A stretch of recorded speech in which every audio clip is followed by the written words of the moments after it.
Hello everyone. তো এখন তোমাদের সাথে আমি শেয়ার করব, মানে আমি অতটাও অগোছালো নই, কিন্তু সমস্ত কিছু ঘর বাড়ি সমস্ত কিছু টিপটপ থাকলেও বা আমি রাখলেও আমার নিজের জিনিস মানে সাজগোজ, আমি যখন কোনো বিয়ে বাড়ি যাই বা কোনো অনুষ্ঠানে যাই, আমার সেইটা একমাত্র গুছানো হয় না, সেটা হচ্ছে সাজগোজ।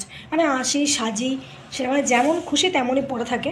তো আজকে আমি সমস্ত কাজ বা সমস্ত কিছু মানে কমপ্লিট করে নিয়ে ভেবেছি আজকে আমি নিজের ঘরটা মানে ড্রেসিং টেবিলটা আমি গুছাবো।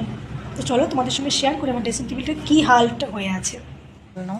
এই দেখো, এই হচ্ছে আমার ড্রেসিং টেবিল, আর দেখতেই পাচ্ছ কী অবস্থা। এইখানে আমার মেয়ের আর আমার সাজগোজ রাখি, কিন্তু মানে যাচ্ছে তাই অবস্থা, কোথাকার জিনিস কোথায় আছে, মানে আজকে 1 বছর ধরে কোথাও খুঁজে পাচ্ছি না, জিনিসগুলো নষ্ট হচ্ছে। তাই ভাবলাম এটা আজকে পরিষ্কার করা যাক। তো চলো শুরু করা যাক। আমার কাছে না ওই আস্তে আস্তে একটা করে পার্ট বের করে পরিষ্কার করাটা একদমই ভালো লাগে না, তাই ভাবলাম সব একসাথে বের করে নেবো।